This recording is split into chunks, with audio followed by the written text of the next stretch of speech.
Puji nama Tuhan, kita bertemu lagi di awal tahun ini, ibadah onsite kita pada hari ini. Semua karena Tuhan yang membawa kita semua dapat bersama-sama bersekutu, berkumpul di tempat yang indah ini. Kita bersyukur sama Tuhan atas penyertaan perlindungan Tuhan. Biarlah saat ini Bapak Ibu Saudara sekalian, kita mau bersatu di dalam doa. Kita mengucap syukur kepada Tuhan. Terima kasih Bapa atas penyertaan-Mu, perlindungan-Mu atas kami Tuhan. Terima kasih Tuhan untuk kasih setia Tuhan. Terima kasih Tuhan untuk pertolongan-Mu yang tidak pernah terlambat dan selalu baru tiap hari dalam setiap kehidupan kami. Bukan karena kuat dan gagah kami Tuhan, tapi karena pertolongan Tuhan, tapi karena kasih Tuhan yang memampukan kita semua ada di tempat ini Tuhan. Pada akhirnya kami serahkan ibadah LTVC ke dalam tangan pengasihan-Mu pada sore hari ini Tuhan. Kami minta urapan Tuhan, kami minta kuasa Tuhan mengalir pada saat ini Tuhan. Memampukan kami Tuhan Yesus, memberikan persembahan, memberikan sesuatu yang layak di hadapan Tuhan. Terima kasih Tuhan. Urapi setiap kami Tuhan. Pakai kami dengan kuasa Tuhan. Sehingga bukan manusia kami lagi Tuhan, tapi roh Tuhan yang menyempurnakan segala sesuatunya. Thank you Jesus. Terima kasih Bapa. Haleluya. Terpujilah nama-Mu. Haleluya.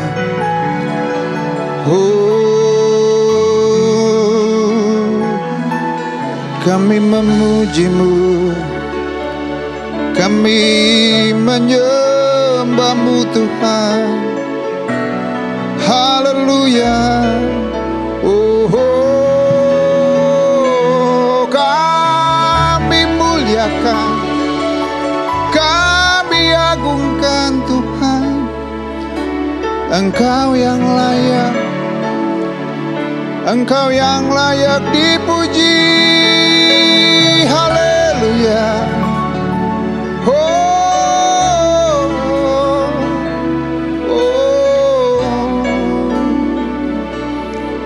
Haleluya. Terima kasih. Amin.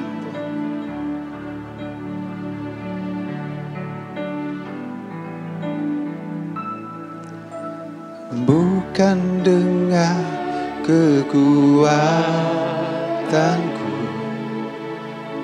ku dapat jalani hidupku, tanpa Tuhan yang di sampingku,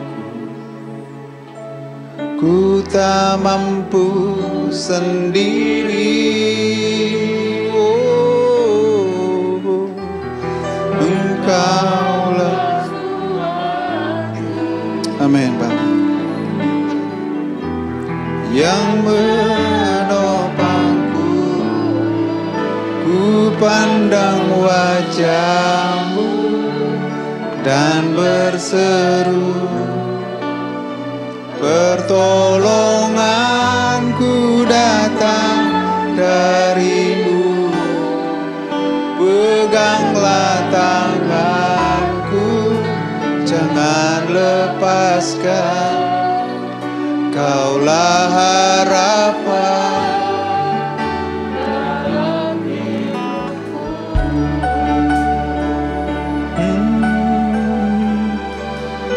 Amin.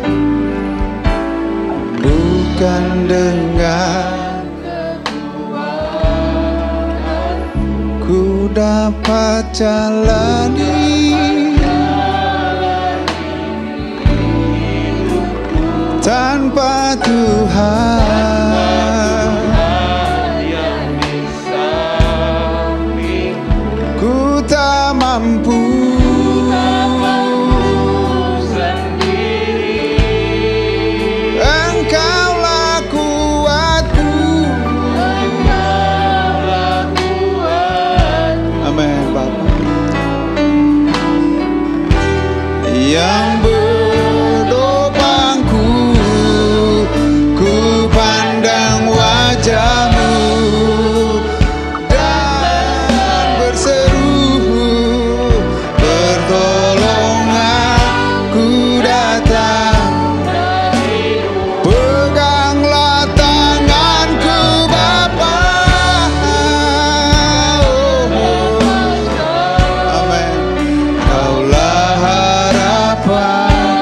saya jemput umat Tuhan kita bangkit berdiri. Ku pandang wajah-Mu,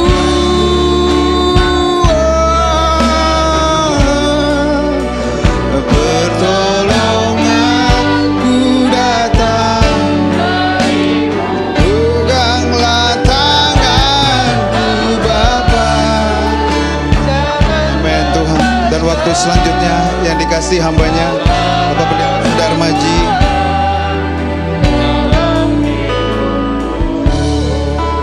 Ku pandang wajah-Mu dan berseru, pertolonganku datang dari-Mu.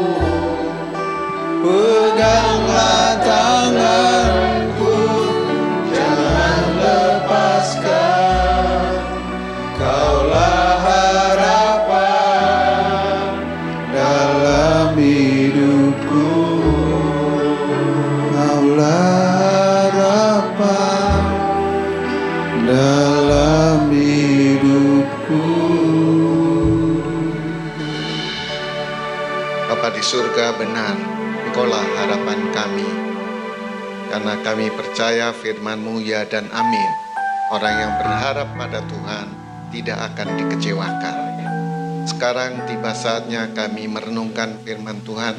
Ajar kami mengerti. Dan kami mohon Roh Kudus mampukan kami menjadi pelaku-pelaku firman. Dalam nama Tuhan Yesus. Amin. Silakan duduk Bapak Ibu. Salam. Mari kita membaca dari kitab Rut pasal 1 ayat 1 sampai ayat 10. Saya akan membacakannya, Bapak Ibu Saudara silahkan memperhatikan firman Tuhan ini. Pada zaman hakim memerintah, ada kelaparan di tanah Israel. Lalu pergilah seorang dari Bethlehem Yehuda beserta istrinya dan kedua anaknya laki-laki ke daerah Moab untuk menetap di sana sebagai orang asing. Nama orang itu ialah Elimelek. Nama istrinya Naomi. Dan nama kedua anaknya Mahlon dan Kilion. Semuanya orang-orang Efrata dari Bethlehem Yehuda. Dan setelah sampai ke tanah Moab, diamlah mereka di sana. Kemudian matilah Elimelek, suami Naomi, sehingga perempuan itu tinggal dengan kedua anaknya. Keduanya mengambil perempuan Moab. Yang pertama bernama Orpa, yang kedua bernama Rut. Dan mereka diam di situ kira-kira 10 tahun lamanya. Lalu matilah juga keduanya, yakni Mahlon dan Kilion. Sehingga perempuan itu kehilangan kedua anaknya dan suaminya. Kemudian berkemaslah ia dengan kedua menantunya, dan ia pulang dari daerah Moab, sebab di daerah Moab ia mendengar bahwa Tuhan telah memperhatikan umatnya dan memberikan makanan kepada mereka. Maka berangkatlah ia dari tempat tinggalnya itu bersama-sama dengan kedua menantunya. Ketika mereka sedang di jalan untuk pulang ke tanah Yehuda, berkatalah Naomi kepada kedua menantunya itu, pergilah pulanglah masing-masing ke rumah ibunya. Tuhan kiranya menunjukkan kasih-Nya kepadamu, seperti yang kamu tunjukkan kepada orang-orang yang telah mati itu dan kepadaku. Kiranya atas karunia Tuhan, kamu mendapat tempat perlindungan masing-masing di rumah suaminya. Lalu diciumnyalah mereka, tetapi mereka menangis dengan suara keras dan berkata kepadanya, "Tidak, kami ikut dengan engkau pulang kepada bangsamu." Bapak Ibu, tema kita menarik. Disebutkan mantu. Mantu itu artinya menantu ya. Menantu, mertua, dan anak. Akur dong.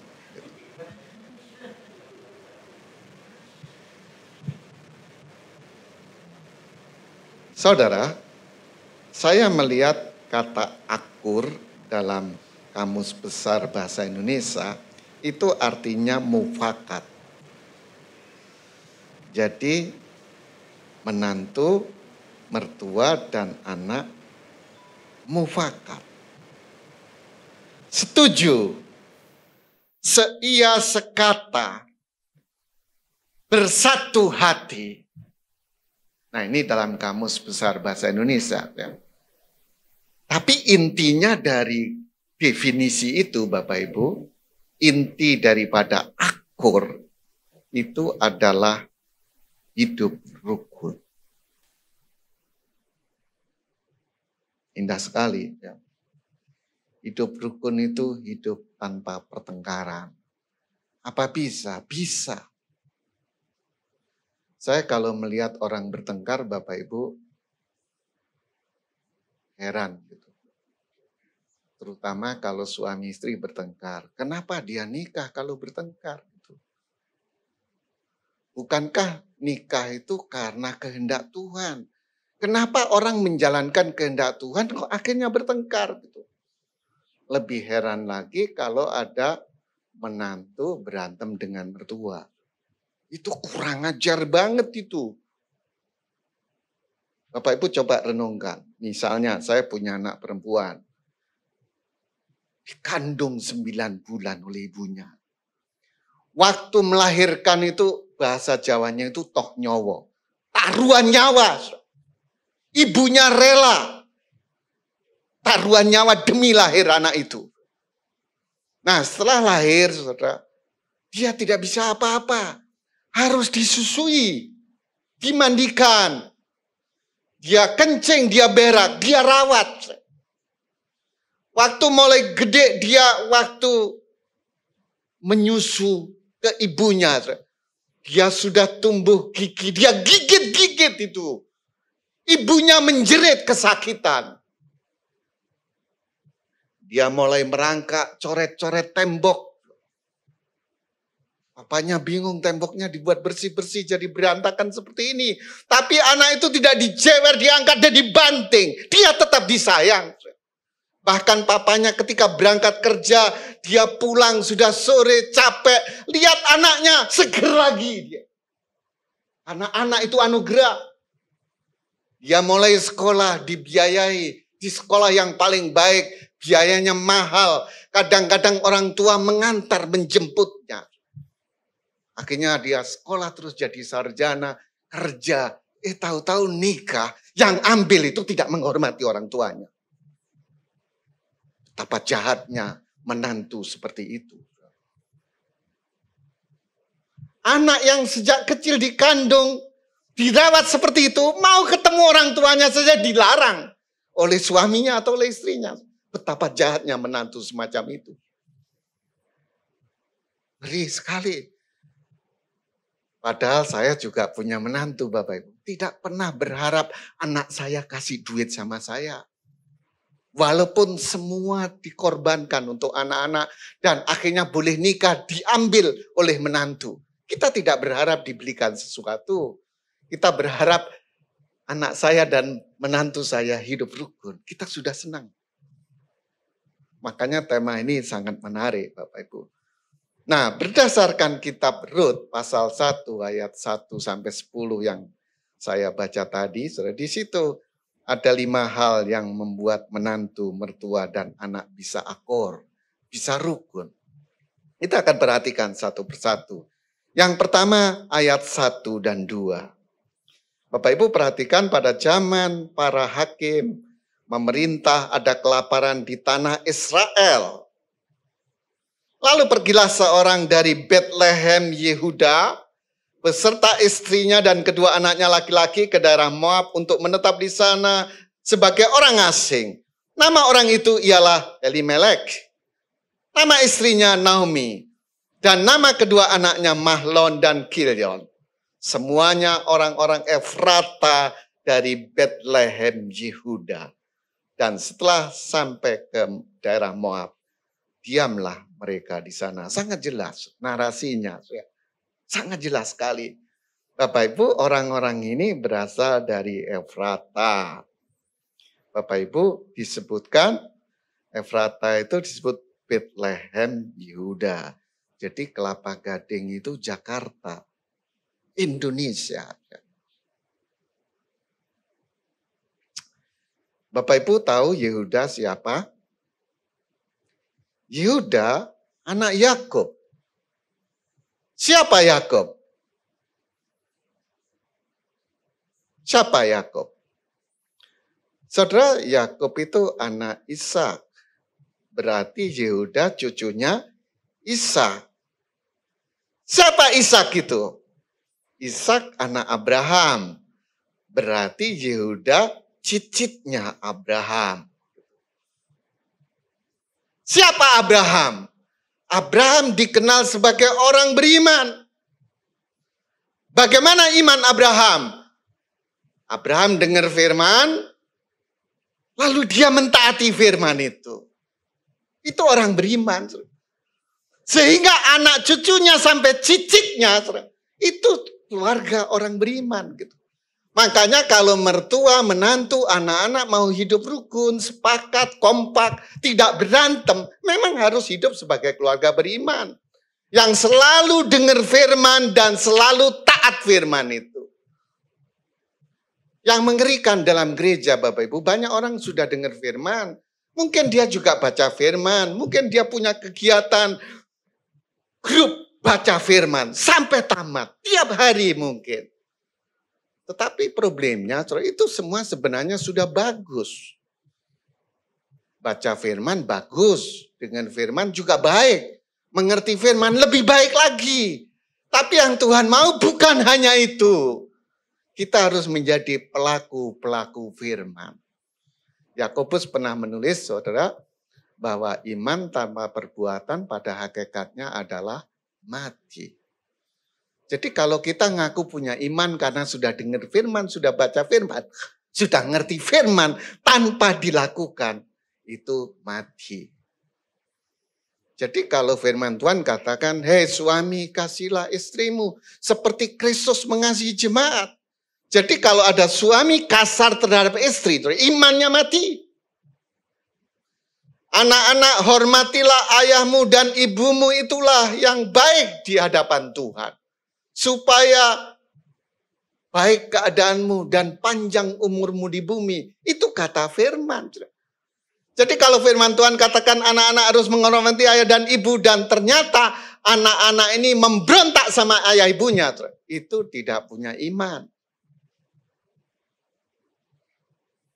Jadi kalau ingin akur, masing-masing hidup beriman. Selalu dengar dan taati firman Tuhan. Saya yakin dengar sudah sering. Ngerti sudah banyak. Masalahnya sudah belum dilakukan. Itu yang pertama. Yang harus kita tahu. Cara hidup akur satu dengan yang lain. Saya itu dengan mertua saya berbeda.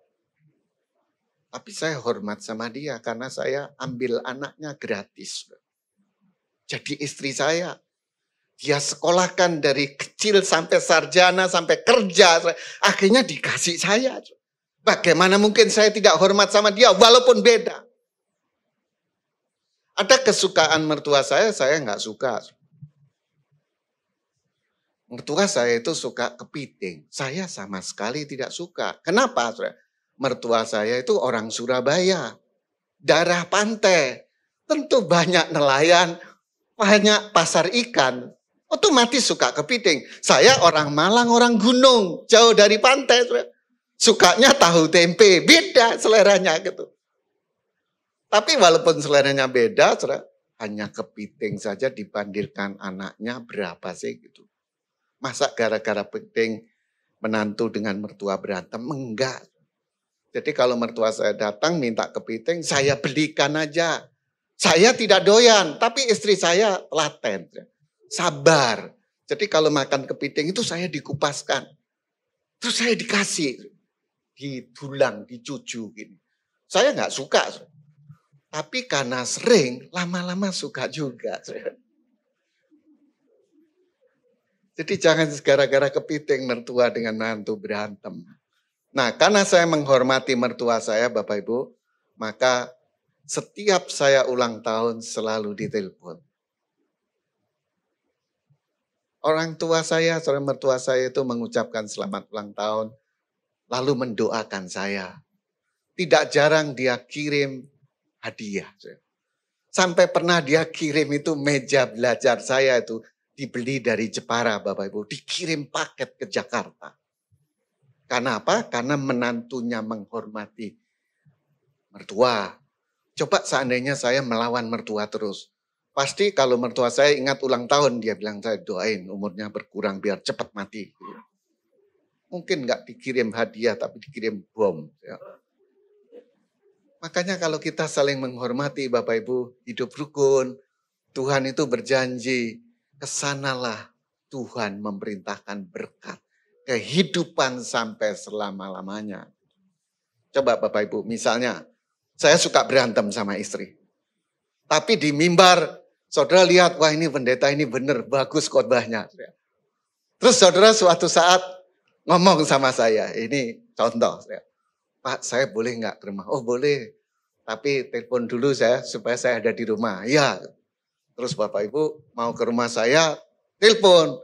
Pak, saya mau ke rumah bisa nggak? Oh bisa, saya tunggu gitu. Terus Bapak Ibu mau ke rumah pendeta mungkin merasa nggak enak mampir ke Indomaret beli oleh-oleh. Ya. Mungkin roti, mungkin apalah gitu. Mau dibawa ke rumah saya. Nah sementara itu istri saya dengar. Tadi ada telepon dari siapa? Oh, ada jemaat mau datang gitu. Ngapain? Ya nggak tahu lah. Loh gimana saya mau gini-gini. Masa gini terus saya berantem sama istri. Padahal Bapak Ibu sudah jalan sampai ke rumah saya dengar saya berantem sama istri saya. Kira-kira Bapak Ibu bilang gini, wah kebetulan saya bawa roti. Ayo kita masuk kasih roti supaya kuat berantemnya gitu. Atau Bapak Ibu bilang, waduh gak enak kita. Rupanya ada problem pendeta ini, kita pulang aja lah. Kira-kira yang pertama atau yang kedua? Yang kedua, saudara akan pulang. Jadi orang berantem itu walaupun berkat Tuhan sudah datang, kabur lagi gitu. Tapi kalau kita hidup rukun, saudara, 2-3 orang sepakat, minta apapun dikabulkan oleh Tuhan. Kenapa orang sudah jadi suami istri kok nggak sepakat gitu loh? Kok tidak akur? Makanya hidup beriman, dengar firman, taati firman itu. Itu yang pertama. Lalu yang kedua kita baca ayat 3-5. Kemudian matilah Elimelek, suami Naomi. Sehingga perempuan itu tertinggal dengan kedua anaknya. Jadi suaminya mati berarti Naomi ini tinggal sama kedua anaknya laki-laki. Keduanya mengambil perempuan Moab. Yang pertama bernama Orpa, yang kedua bernama Ruth. Dan mereka diam di situ kira-kira 10 tahun lamanya. Jadi waktu Elimelek mati, Naomi itu tinggal sama kedua anaknya. Kilion dan Malyon tadi, 2 orang laki-laki itu. Kalau nggak rukun, ya nggak bisa tinggal sama-sama. Dan ketika kedua anak laki-laki ini, Mahlon dan Kilion mau nikah, dia ambil orang Moab. Dan ternyata Naomi nggak bilang, oh jangan itu, jangan orang Moab, kita orang Israel. Enggak. Dan mereka terjadi pernikahan itu. Gitu. Berarti untuk menciptakan kerukunan itu sederhana sekali sebenarnya.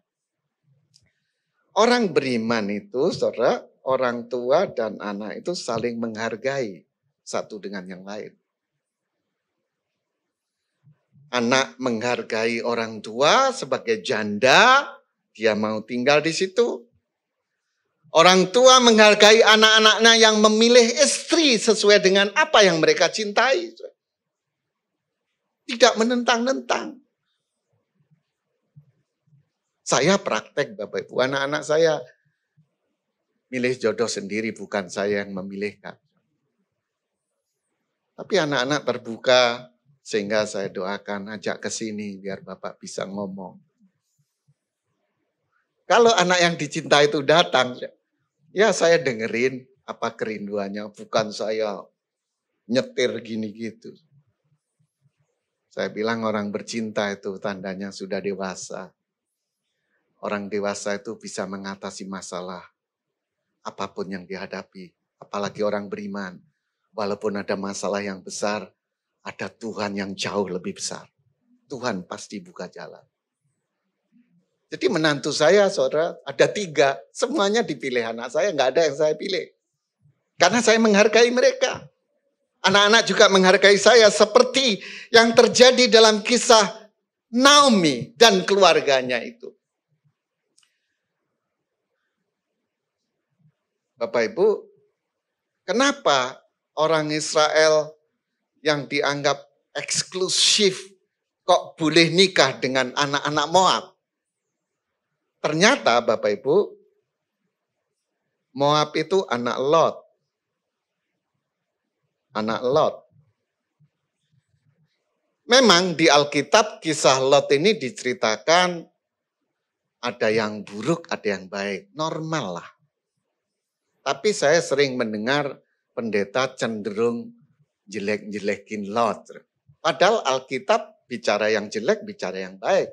Saya akan tunjukkan yang baik. 2 Petrus pasal 2 ayat 7. 2 Petrus 2. Di situ sudah dikatakan, tetapi ia Tuhan menyelamatkan Lot, orang benar. Menurut Tuhan, Lot itu orang benar. Tapi orang benar itu tidak ada yang sempurna. Makanya ada sisi-sisi yang negatif. Ulangan 2 ayat 9. Ini bicara tentang Lot. Ulangan 2 ayat 9. Lalu berfirmanlah Tuhan kepadaku, kepada Musa. Jangan melawan Moab dan janganlah menyerang mereka. Sebab aku tidak akan memberikan kepadamu apapun dari negerinya. Menjadi milikmu. Karena Ar telah kuberikan kepada Bani Lot menjadi miliknya. Ini Tuhan bilang sama Musa, supaya orang Israel tidak menyerang, tidak merebut Moab. Karena sudah diberi oleh Tuhan. Saya yakin Bapak Ibu pernah dengar sisi-sisi negatif Lot. Saya tidak bahas itu, banyak yang negatif. Tapi ada yang positif. Nah, dari ayat pasal 1 kitab Rut ini, kita perhatikan ayat 16 yang sangat terkenal itu. Ayat 16. Tetapi kata Rut, janganlah desak aku meninggalkan engkau dan pulang dengan tidak mengikuti engkau. Sebab kemana engkau pergi, ke situ jugalah aku pergi. Dan di mana engkau bermalam, di situ jugalah aku bermalam. Bangsamulah bangsaku dan Allahmulah Allahku. Ternyata orang Moab ini, dia punya Allah Israel. Karena apa? Karena Lot orang Israel.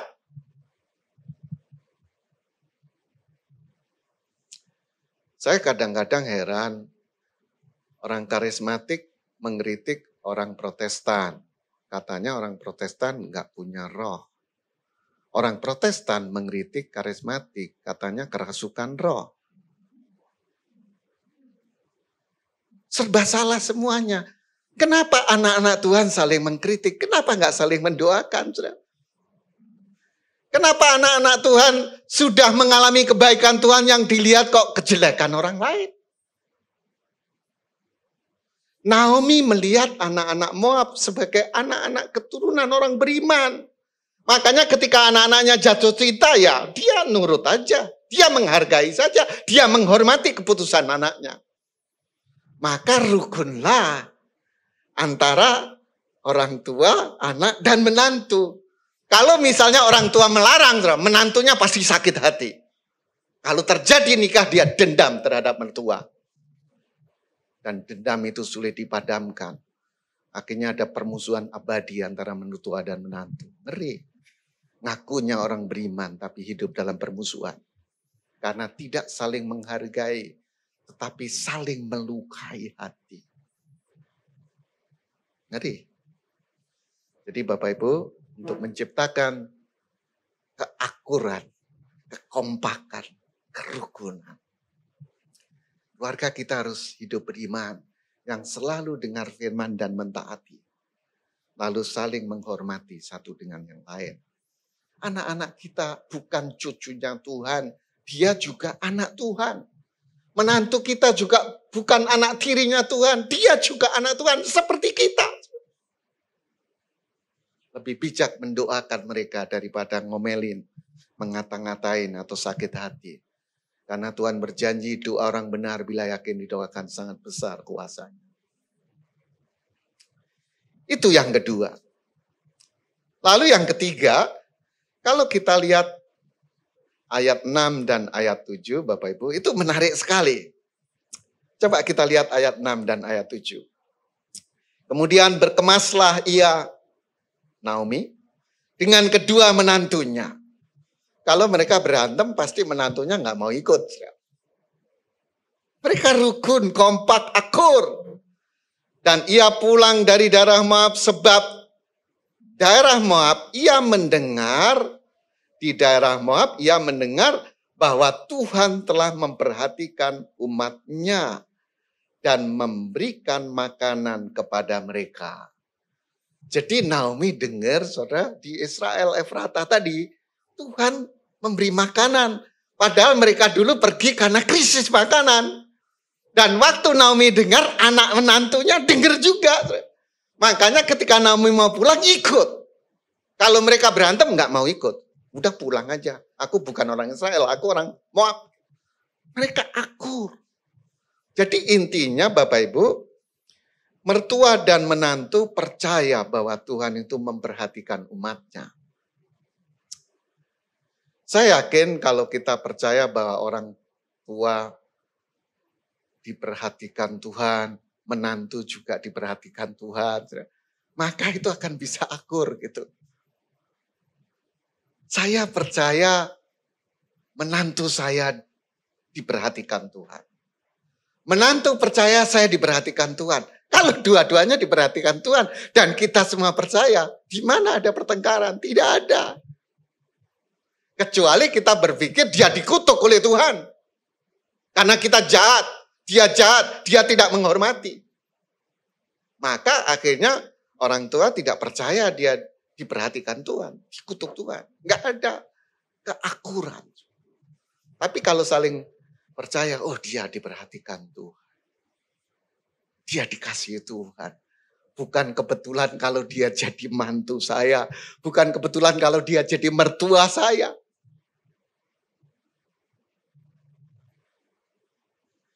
Itu rahasia yang ketiga. Makanya firman Tuhan sangat jelas. Bahwa mertua dan menantu percaya bahwa Tuhan memperhatikan umatnya. Nah sekarang yang keempat. Ayat 8 dan 9. Berkatalah Naomi kepada kedua menantunya itu. Pergilah. Pulanglah masing-masing ke rumah ibunya. Tuhan kiranya menunjukkan kasih-Nya kepadamu. Seperti yang kamu tunjukkan kepada orang-orang yang telah mati itu. Dan kepadaku. Kiranya atas karunia Tuhan, kamu mendapat tempat perlindungan masing-masing di rumah suaminya. Lalu diciumnyalah mereka. Tetapi mereka menangis dengan suara keras. Bapak Ibu kita lihat keharmonisan antara mertua dan menantu. Naomi berpikir udah jangan ikut saya lah. Kan kamu punya orang tua, kamu balik. Kan suamimu sudah mati, nanti kamu nikah. Tuhan akan memberikan karunia kepada kamu, itu doanya Naomi. Dia tidak mengutuk, kamu bukan urusan saya. Anak saya sudah mati gara-gara kamu, gak usah ikut. Bukan, dia tetap mendoakan, mengarahkan dengan baik-baik. Tetapi menantunya nggak bilang, udah kamu mertua jahat, nggak mau saya. Bukan, dia peluk, dia cium, dia nangis sampai teriak. Itu menandakan hidup akur itu karena mertua dan menantu saling mengasihi. Ingat Bapak Ibu, kasih itu inti ajaran Kristen. Firman Tuhan mengatakan begini Bapak Ibu, ini sebenarnya keras banget loh. Jika Ada orang mengatakan, aku mengasihi Allah. Tetapi dia membenci saudara, dia pendusta. Bagaimana mungkin kamu mengasihi Allah yang kamu tidak lihat saudaramu yang di depan mata saja, kamu tidak mampu mengasihi. Paulus pernah bersaksi kepada jemaat di Korintus, Bapak Ibu. Sekalipun aku memberi diriku dibakar, kalau tanpa kasih nggak ada gunanya. Sekalipun aku bisa berbahasa segala bahasa manusia. Ibrani, Yunani, Aram, semuanya bisa. Latin bisa. Bahasa Inggris, Mandarin, Jepang, semua bisa. Kalau tanpa kasih, nggak ada gunanya di hadapan Tuhan. Bahkan Paulus mengatakan gini, sekalipun aku bisa berbahasa malaikat. Bapak Ibu tahu malaikat itu apa? Roh. Jadi sekalipun aku bisa berbahasa roh tanpa kasih, nol besar. Bapak Ibu, saya percaya bahasa roh. Karena di Alkitab ada karunia bahasa roh. Saya juga pernah mengalami berbicara dalam bahasa roh. Tetapi Bapak Ibu, kalau kita nggak dikasih karunia bahasa roh, saya yakin kita dikasih karunia yang lain. Jadi jangan paksakan Tuhan untuk memberi karunia tertentu terhadap kita. Kita sudah nggak dikasih karunia, kepingin akhirnya ngejar-ngejar, nggak bisa, akhirnya ikut kursus bahasa roh. Bahasa Inggrisnya nggak lulus-lulus kok. Bahasa roh itu lebih tinggi, nggak akan lulus. Ini ada cerita beneran. Cerita beneran. Saya kalau mau mengkonseling orang mau nikah, saya nggak mau sekali ketemuan, beberapa kali. Nanti pertemuan terakhir saya akan tanya begini. Ini pertemuan terakhir sebelum nikah. Nikah harus masuk dalam kekudusan. Kalau ada dosa, akui sekarang. Tuhan memberi jaminan yang indah. Jika kita mengaku dosa kita, Allah itu setia dan adil. Sehingga dia akan mengampuni dan menyucikan kita dari segala kejahatan. Buka sekarang, jangan nanti. Itu salah satunya, pemberesan. Tapi saya tanya juga begini, kamu dulu sudah punya pacar belum sebelum dengan ini yang mau nikah? Tentu ada yang jawab, belum Pak, ini pertama kali. Oh, udah, puji Tuhan. Tapi ada yang jawab, sudah pernah Pak. Saya tanya, kenapa putus? Kan orang melangkah itu yakin dipimpin Tuhan. Masa Tuhan memimpin jadi, tiba-tiba Tuhan memimpin putus? Tuhan itu konsisten, kenapa putus? Ya mungkin saya salah penilaian Pak, dulu baik-baik. Tapi ternyata dia egois, memaksakan diri, boros. Dia kasar, saya selalu disalahin daripada nanti nikah berantakan, ya putus saja lah. Oke, lebih baik putus sebelum nikah daripada setelah nikah. Ada yang jawab juga, kamu pernah nggak ini cewek, sebelum dengan ini mau nikah ini pacaran dengan orang lain? Pernah Pak. Kenapa putus? Pacar saya dulu pendeta. Terus dia itu suka pinjam duit. Kalau ditagih selalu mengelak. Kalau saya tagih terus, dia berbahasa roh. Saya bingung, Pak. Bapak Ibu, ini saya tidak tahu. Kalau nggak ada melalui konseling. Ternyata ada orang yang berbahasa roh tujuannya supaya tidak ditagih hutang. Anehnya itu pendeta, Bapak Ibu. Padahal bahasa roh itu karunia yang kudus dari Tuhan. Bagaimana mungkin diperlakukan seperti itu? Oleh karena itu, saudara, ingat, kasih itu didefinisikan oleh Paulus, kasih itu sabar. Orang yang sabar tidak tergesa-gesa mengambil keputusan. Kasih itu murah hati. Orang yang memiliki kasih tidak mungkin pelit. Kasih itu tidak sombong dan tidak memegahkan diri. Orang yang merasa benar sendiri ketika mengatakan orang salah, saya benar, itu sombong. Sombong. Nah, Naomi dan menantunya itu saling mengasihi. tidak mengatakan saya paling hebat, kamu tidak hebat, dan sebaliknya. Tidak. Mereka saling mengasihi satu dengan yang lain. Karena mereka orang-orang beriman. Dan kalau orang saling mengasihi, kasih itu sabar, maka dia tidak gampang tersulut dengan emosi.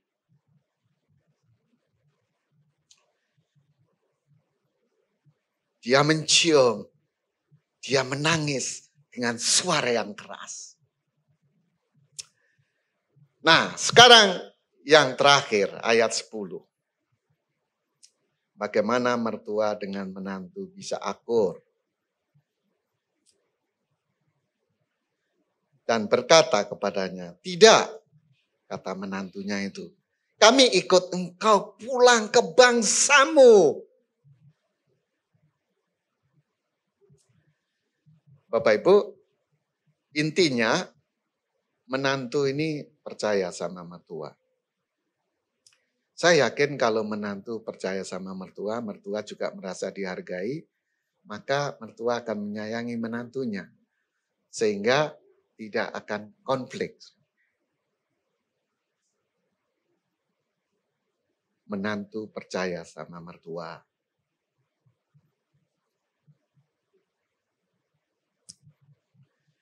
Bapak Ibu ingat, ketika nanti akhirnya memang Orpa pulang, Ruth ikut. Ya itu pilihan masing-masing. Tapi Bapak Ibu tahu ketika Ruth ikut ke Efrata Bethlehem, akhirnya ending story, ya. Ruth itu nikah dengan Boaz. Terus pernikahan Ruth dengan Boaz lahirlah Obed. Obed melahirkan Isai. Tentu istrinya. Ya.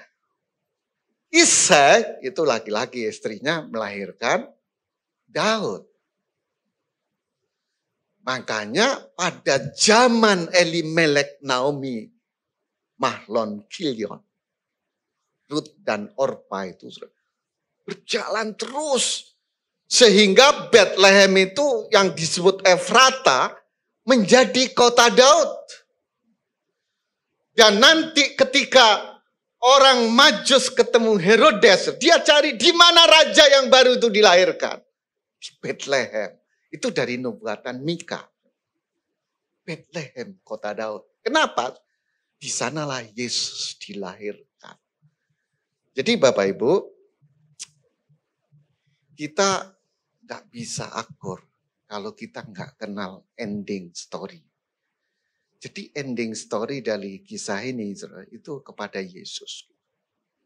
Makanya kenapa iman Kristen itu bukan hanya bicara mujizat, itu ecek-ecek. Dukun pun bisa buat mujizat. Kekristenan, ingat Kristen itu artinya pengikut Kristus. Siapa yang dimaksud Kristus? Itu Yesus. Apa artinya Yesus? Yesus itu artinya Allah itu sang penyelamat. Menyelamatkan setiap pribadi, menyelamatkan anak-anak, menyelamatkan orang tua, menyelamatkan menantu supaya mereka tidak berantem satu dengan yang lain. Jadi bukan hanya keselamatan ke surga. Bukti bahwa kita sudah diselamatkan di surga itu ada keselamatan dalam rumah tangga kita. Hubungan keluarga inti maupun keluarga besar.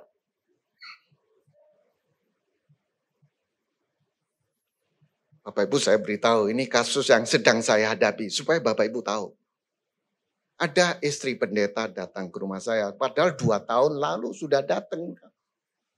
Jadi itu 2 tahun lalu, ini baru Desember ini Bapak Ibu datang lagi gitu. 2 tahun lalu apa yang dia katakan? Pak saya stres, saya nggak bisa tidur, saya bingung Pak. Kenapa? Suami saya selingkuh, dia kabur. Anak saya sudah telepon, pertama diangkat, berikutnya nggak diangkat lagi, putus hubungan. Saya tidak tahu mau hidup bagaimana istri pendeta, bagaimana penilaian orang. Saya panik, saya stres, berat saya bisa turun 12 kilo. Kurus kering. Saya bahkan kepingin mati. 2 tahun yang lalu. Saya bilang doakan aja. Suami ibu itu hamba Tuhan. Itu urusan Tuhan. Urusan ibu taat aja sama Tuhan. Kita mau apa? Kalau dia putuskan komunikasi, ya kita komunikasinya sama Tuhan aja. Desember yang lalu saya ketemu saya tanya gimana Bu, Bapak udah pulang? Nggak ada kabarnya Pak, saya sekarang udah merasa senang, lebih senang nggak punya suami lah. Soalnya kalau punya suami, saya harus nunggu dia malam belum pulang, saya nggak bisa tidur dan nunggu dia. Dia pulang malam-malam, saya harus siapin makan. Ribet punya suami, lebih baik gini merdeka. Bapak Ibu, kalau seorang istri suaminya jahat begitu, lebih senang kehilangan suami.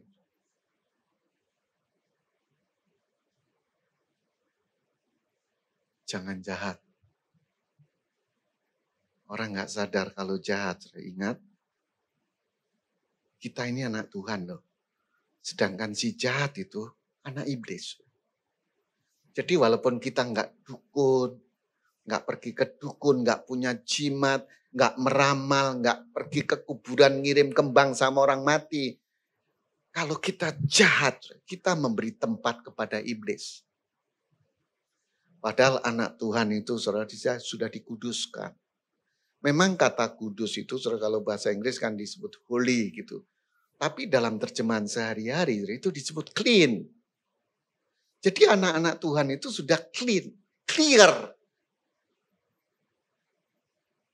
Dia sudah bersih, jernih.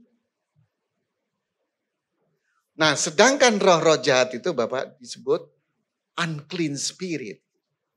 Jadi kalau kita benar-benar menjadi anak Tuhan, kita sudah dikuduskan, kita sudah clean, maka unclean spirit itu tidak mungkin menyentuh kita. Jadi kalau ada orang pergi ke gereja dilayani kesurupan, berarti dia memberi celah. Saya pernah diberi penglihatan oleh Tuhan, saudara. Saya bukan orang karismatik yang heboh. Gitu. Saya hamba Tuhan yang sederhana aja. Tapi saya pernah diberi penglihatan oleh Tuhan. Kenapa? Kalau kita benar-benar percaya Yesus, menjaga kekudusan, kita clean, darah Yesus itu melingkupi hidup kita. Dan setan itu selalu menyerang kita, tetapi tidak pernah tembus. Seperti pasta gigi di iklan itu. Ting mental, ting mental. Jadi kalau sampai tembus, berarti ada yang nggak clean. Nah caranya gimana? Bertobat. Secara tuntas. Maka kalau kita bertobat, Tuhan itu dahsyat. Sekalipun dosa kita merah seperti kirmiji akan diubah menjadi putih seperti salju. Nah, saya tidak tahu bagaimana Bapak Ibu menantu kita, anak-anak kita, atau mertua kita, bagaimana suami istri kita, ayo kita akur. Dan itu kuncinya sebenarnya kalau kita lihat tentang orang beriman itu tadi, orang yang saling mengasihi, saling menghargai dan seterusnya, itu semuanya penting. Tetapi ujung-ujungnya, apakah mereka sudah hidup di dalam Yesus? Ingat, Yesus itu Raja Damai. Tanda sederhana kalau orang itu hidupnya dipimpin Tuhan, ada damai dalam dirinya. Karena dia sudah didamaikan dengan Tuhan, ada bukti dia berdamai seorang dengan yang lain.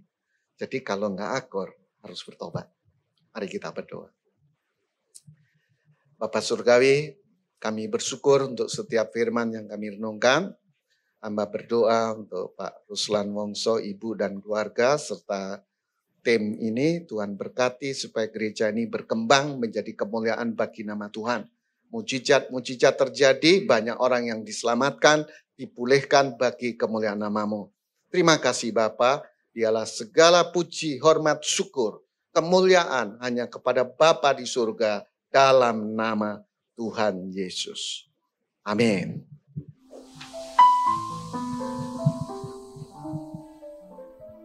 Mari kita bangkit berdiri.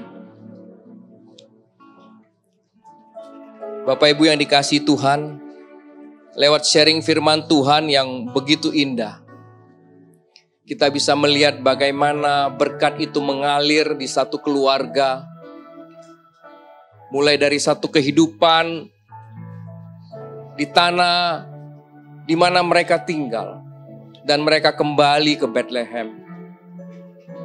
Keluarganya akur, Dan dari sana kita bisa melihat ternyata Kristus lahir memiliki garis daripada keluarga ini.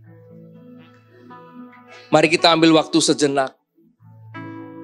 Biarlah kita rekonsiliasi kembali dengan Tuhan, kembali dengan sesama, kembali rekonsiliasi dengan mertua,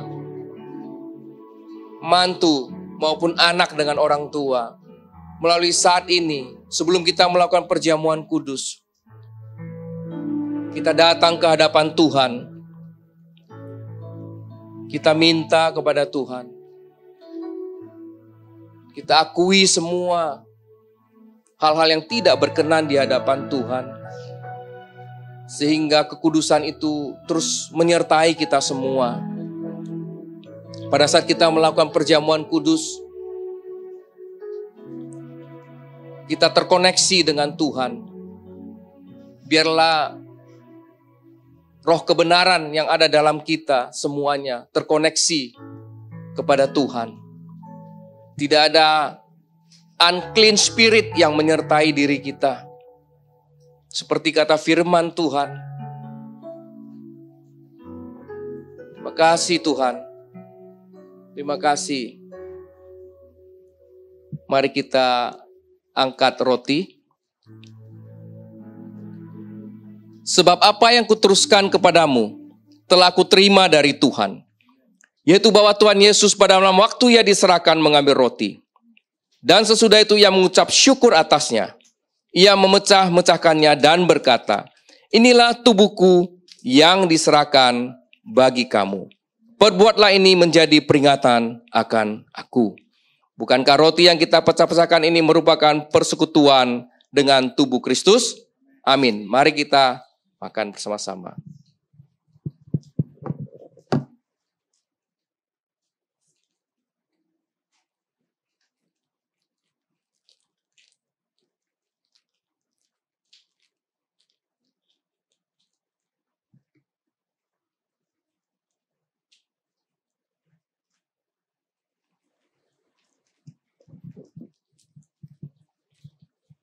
Mari kita angkat cawan.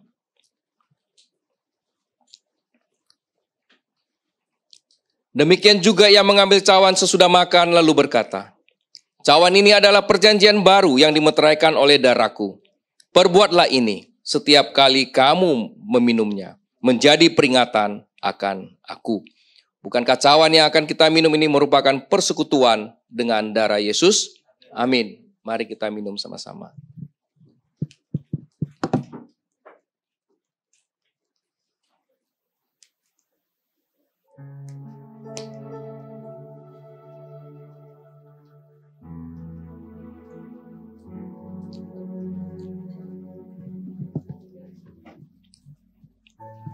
Baik Bapak Ibu yang dikasihi Tuhan, kita telah melakukan perjamuan kudus.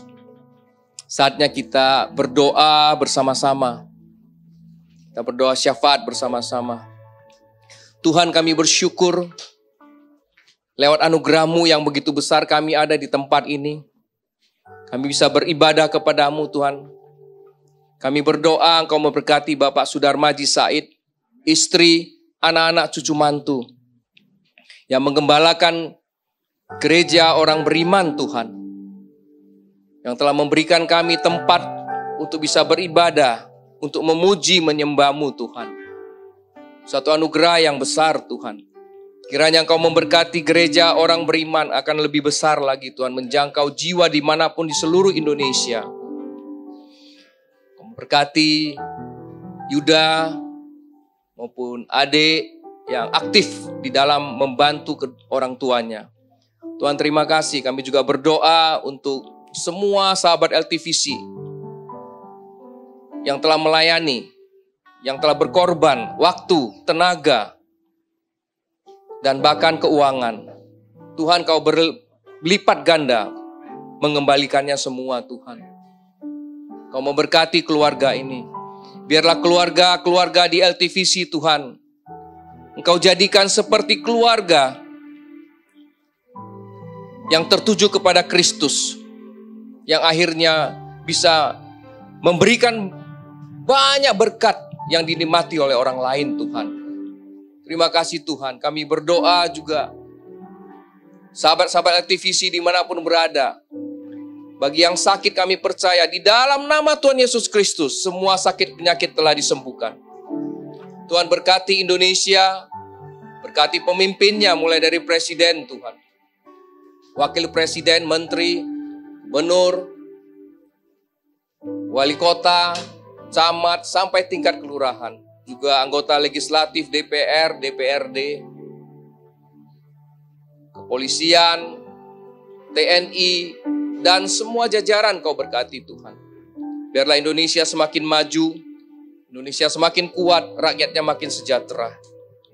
Tuhan Kau juga memberkati anggota-anggota LTVC Tuhan, yang bergumul untuk memperoleh jalan keluar, yang bergumul untuk bisa mapan kembali Tuhan. Kau memberkati Tuhan, Kau curahkan berkat yang diperlukan. Yang bergumul untuk studi anak-anaknya Tuhan, biarlah Kau beri jawaban agar anak-anaknya mendapatkan tempat studi yang sesuai dengan rencana Tuhan. Terima kasih Tuhan. Biarlah LTVC Kau bawa terus bisa menjangkau banyak jiwa. Kami bersyukur Tuhan Kau memakai gereja ini, memakai orang-orang awam di dalam pelayanan ini. Terima kasih Tuhan, terima kasih. Biarlah sharing firman yang disampaikan membuat kami semua berubah. Kami pulang bukan hanya saat di tempat ini kami bisa mendengar dan berubah, tapi kami bawa firman Tuhan itu dimeteraikan di dalam hati kami. Biarlah kelima poin tadi yang telah disampaikan itu termeterai di hati kami semua. Jadi keluarga kami menjadi keluarga yang berjalan sesuai dengan firman Tuhan. Keluarga kami mengasihi Tuhan. Demikian juga rukun dan damai akan diberikan kepada keluarga kami. Terima kasih Tuhan, terima kasih. Kini saatnya kita akan mengakhiri ibadah. Angkatlah kedua belah tanganmu. Arahkan hatimu kepada Tuhan. Terimalah berkat, rahmat, anugerah dari Allah Bapa melalui anaknya yang tunggal, Yesus Kristus. Dengan persekutuan bersama dengan Roh Kudus. Mulai saat ini sampai selama-lamanya. Mari yang percaya sama-sama katakan, amin.